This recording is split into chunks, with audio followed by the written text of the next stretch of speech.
Hello traders, Gary Wagner here, just about 10:10 in Honolulu, 4:10 in New York on Friday. Happy Aloha Friday, as we say on the islands, May 27th, 2016, and this is the Daily Report for Gold and Silver, our weekend review in which we combine it with trending markets, and we have a lot to report. Incredible markets this week, downside pressure, strong downside pressure in the precious metals markets. Equities markets running close to record highs, runaway US dollar to the upside, and a lot of that action today had to do with a statement made by Janet Yellen. We'll talk about that in a second, but first let's look at the current price of gold. Gold currently trading off about $10 on the day.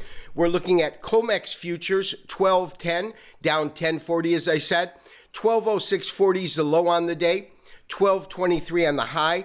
As you know, we've had that marker at around 1208 in which we felt gold should trade down to. We've actually hit that target. On today's report, we'll talk about what we think gold will do next week. Let's take a look at our first gold chart. So traders, as you know, we have been sidelined and anticipating lower gold prices over the last couple of weeks. First chart I've pulled up is a candlestick chart, weekly format. Each candle represents a week, and in this way we can have a really strong idea of where the market opened and where the market closed on the week, and that's this single candle here. As you can see, the open to this candle comes in at roughly about call it 1250. The close, as we look at it right now, is going to be around 1211, 1210 in that area. So quite a dramatic decline on the week. The other thing is, if you recall from the last couple of weekend reports, and that's typically when I'll look at these weekly charts, primarily because the week is finished and I know we've got a fully formed candle, and that is that we had this three-river evening star, long green, doji star, and then a red candle. However, because of the size of the red candle when we compared it to the green, I didn't give it the kind of credibility or strength that maybe I should have. We certainly saw that on last week's show, because then we had a combination of not only this candle here, but another lower high and lower low, and a tremendous sell-off, as I said, breaking to a point in which we can find a potential first level of, call it, support in the market. To do that, I want to pull up a chart that we have been using over the last couple of weeks. This is a daily chart. On this daily chart, we have our fib retracement points as well as Elliott wave count. And the way that I am looking at it at this point, and we'll go ahead and pull up our big picture chart in a second, but of course, we have the culmination, the termination of that long protracted sell-off. Market comes, trades to a intraday low of about 1040, and from there the market took off. We had a series of rallies and a series of corrections, a dynamic rally, what we labeled as a 3. We had our compression triangle for our 4th, and that popped us up to our 5th. At this point, I believe that formed a subcount A. And that subcount A was then followed by a correction, because of course what we're looking at is on a B wave, and that's what all of this is part and parcel of. But on a B wave, we're going to look at a basic wave, the motive phase, so to speak, that's moving to the upside, and that's based on the fact that that A wave really witnessed gold from 1920 down to 1040, and now we're looking for it to move back up to about 1400, multi-year move, and in that we're going to see some corrections. These corrections, of course, and the counter waves, I should say, are running to the upside. That's just the way it's going to be. So that was our A. This completed our subcount B, and I believe this final clip up here, 213.06, completed the A here, which is a minor A right in here, subcount, and then our minor. Now from there, I believe we've gone into a minor B, and of this minor B, that minor B can take us anywhere on the lowest end of the spectrum that I would anticipate is about a 50% retracement, which is about 1176. But as you recall from the last couple of weeks, as this market's been drifting lower, my sense was that this market was probably headed to 1208. And that, of course, was based upon this 38% resistance level at 1207. You can see that quite clearly. And you can also see how we dramatically have the low pretty much line up to the tick with that particular number. Now, the low today, 1206.40, 1207.50, so roughly within this area. What we need to do, of course, then is to take a serious look to see if we get the type of candlestick pattern beginning of next week. Of course, markets will start trading on Tuesday, but the beginning of next week that are indicating key reversal pivot points. That could be a engulfing bullish. It could be a piercing line. It could be a three-river morning star. There's a lot of key pivot patterns that are bullish patterns, a bullish harami. There's other ones also, but the key to what I'm talking about is once we identify a key reversal pattern and that V formation, meaning that this particular low held. So you've got the market tracking down, hitting these lows, and this is that V that I speak of. That's the V right here. But once we have identified, or if we identify, I should say, that V, that will tell us categorically that it's time to enter the market from the long side. Now, as I said in my opening statement, should this market break below this particular price point, meaning the 38% retracement, then I believe we could see a full-blown B wave here, which could take us to 50% of the rally, this being the rally here, but 50%, which would take it as low as 1176 before moving back up. So we're at a key level right now. Depending on whether or not we hold this area is going to determine our next move. And traders, to kind of put that all in perspective, I've pulled up our weekly chart in which we have our long count, the big picture as I call it. And on this chart, it's pretty evident that the dynamic rally that we had up to 1920, that concludes. This is that long dramatic spike down, which concluded not only a minor fifth and an intermediate fifth, but our major A wave. From there, my sense is that we went into this rally mode, and this rally mode, as we just saw, was a 5 count. That completed the A. Here's that B that we've just looked at, and then the C. That all completes this A right here. And as I said, now we're in this B wave. We're looking to see if it wants to hold up in this area right here. This is the first identified area that we would like to see.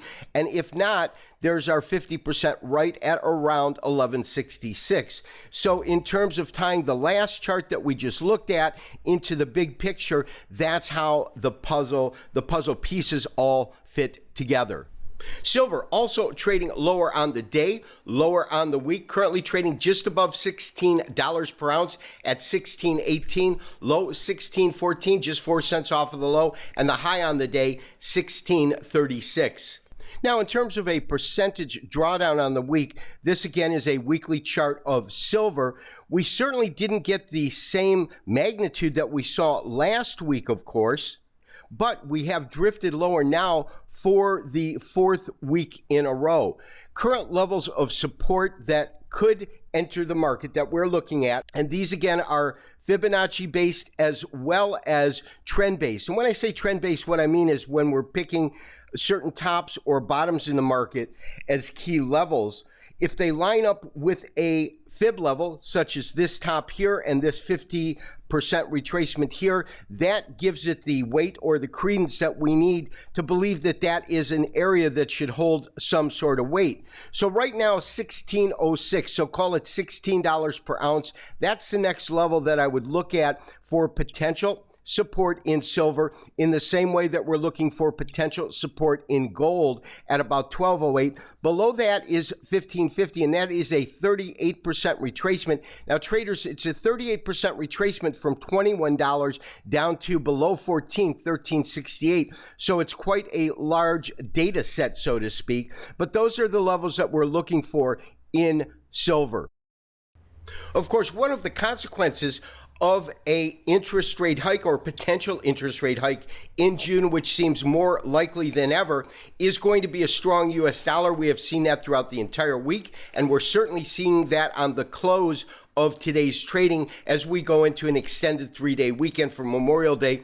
A dollar up over 0.5%, 0.63, 95.76. That's the current print that we're looking at, and that is a substantial gain not only on the day, but as you'll see in our first chart, on the week. So traders, no doubt, ever since the market hit 100 on the dollar index, or I should say the last time that it hit 100 on the dollar index, we had a little dip and a secondary try which contained a lower high. But really, since this point, the market has been in a free fall. And interestingly enough, when the market broke below 93, actually to an intraday low of 92.09 here, and it broke roughly just below that 92 on the index. On that particular day, there was a flurry of buys that came into the market, very, very supportive. Over the last 4 weeks, we have seen the dollar really become a runaway freight train, moving up substantially and closing now above a 23% retracement level, which sits at 95.34. Market's closing at 95.75. And so that tells me that we could and should see a little bit more dollar strength at the beginning of next week. Now, as I spoke about, Janet Yellen made remarks during an interview today at Harvard's Radcliffe Institute for Advanced Study, and I'm quoting her.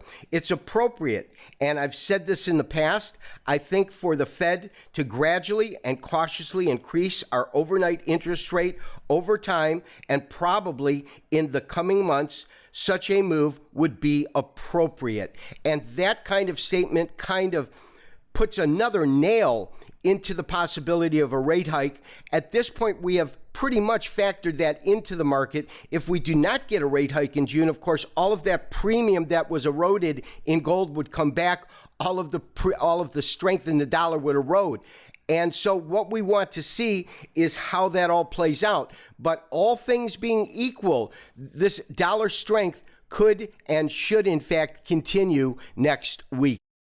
One of the other reasons that I feel so strongly at this point that we will see a rate hike from the Fed in June is the fact that when they put out feelers, meaning when minutes were released on the last FOMC meeting, we didn't see the U.S. equities markets react in a negative way. We had an incredible housing start report coming out just following that. That began this rally that we saw this week. Dow Jones closing up modestly today, but strongly on the week. We'll take a look at that, but 17,873. So we're just shy of that 18,000 marker. Same thing with the Standard & Poor's when we look at that. 2097. This, of course, is the E-mini, up about 8 points on the day. And, of course, we're getting much closer to that elusive 2100 in the Standard & Poor's 500. We do have a trade setup in the S&P that we're looking to execute next week. And, of course, that's what we want to talk about at this point. So traders, of all the markets that we have been following, I think that one of the most grandiose moves that we're going to see over the next couple of weeks could be in U.S. equities. We have had U.S. equities really on a rampage over this last week, and that's after coming off of a correction in which the market flirted with roughly that 2100, that elusive area, and those historical tops. We can see these tops right here and also right here. We exceeded that. You can see that right here. And the way that I'm looking at the market is we had the conclusion of a major retracement in the market that really culminated or terminated, I should say, call it mid-February, and that was a C wave. From there, we went into, I believe, a bullish count, and the bullish count was 1, 2, 3, 4, and 5. And that fifth wave took us, as I said, up to around 2100. At that point, I believe we went into a correction, and I'm counting an A, a B, and a conclusion with this C wave here. And of course, this is the rally that we saw really occur this week. A couple of things when we look at this that are quite revealing, and one of the most revealing pieces of technical data is the fact that earlier this week we saw the market break back above its 50-day moving average first. Secondly, we had this golden cross that occurred mid-April. That is when the short-term moving average, this is our 50-day, our 200-day in blue, crosses over the longer term. However, at that point where this cross actually took place, you can see that the market was still fully immersed in in the correction, and it took quite some time for it to really find a potential bottom in the market. That being said, I believe that we could certainly be moving back into a 5 count or a bullish stage. And what I mean by that is that if we in fact have completed, let's move this over, but in fact, if we have completed this C wave and this correction here, then we should again go into some sort of a 5 count. 1, 2, 3, 4, and 5.